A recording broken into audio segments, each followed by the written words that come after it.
Gara-gara kecanduan judi online, sekitar 100 orang dirawat di RSCM Jakarta. Ya, untuk memberantas judi online, pemerintah memblokir 10.000 rekening terkait judi online.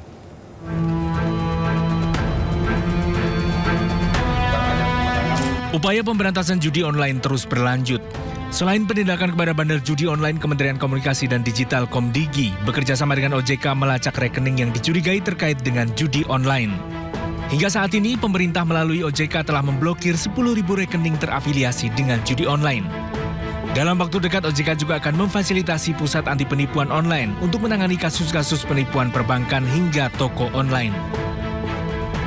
Di antaranya pemblokiran 10.000 Pak ya, terakhirnya 10.000 rekening bank yang terafiliasi dengan judi online, dan pencapaian ini merupakan hasil kolaborasi khususnya Kemkomdigi dengan juga OJK dan perbankan. Sementara itu, karena mengalami gangguan mental akibat ketergantungan judi online, sekitar 100 orang harus dirawat di RSCM Jakarta.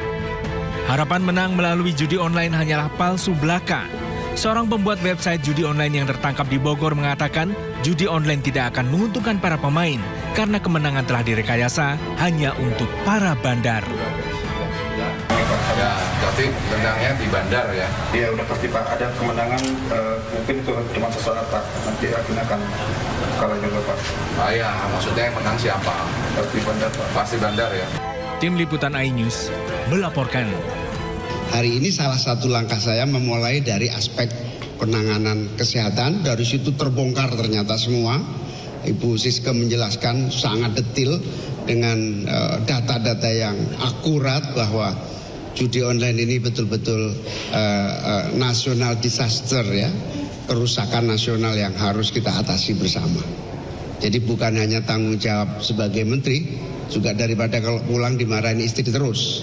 Karena judi online tidak segera bisa kita atasi bersama.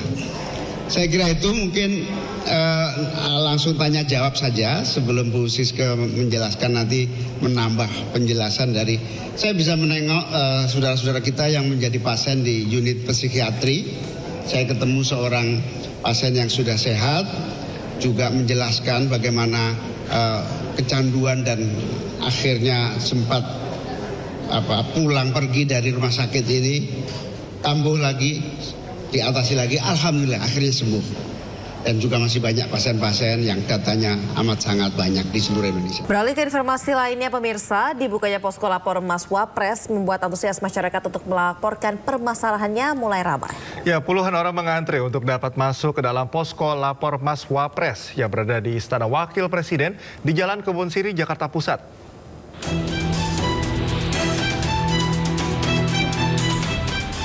Posko lapor Mas Wapres yang berada di kantor Istana Wakil Presiden di Jalan Kebun Sirih, Jakarta Pusat sejak Jumat pagi dipenuhi puluhan masyarakat. Mereka hendak melakukan aduan atau laporan permasalahan yang dialami langsung kepada Wakil Presiden Gibran Rakabuming Raka. Puluhan warga ini tertahan di gerbang masuk Istana Wakil Presiden untuk mendapat nomor antrian.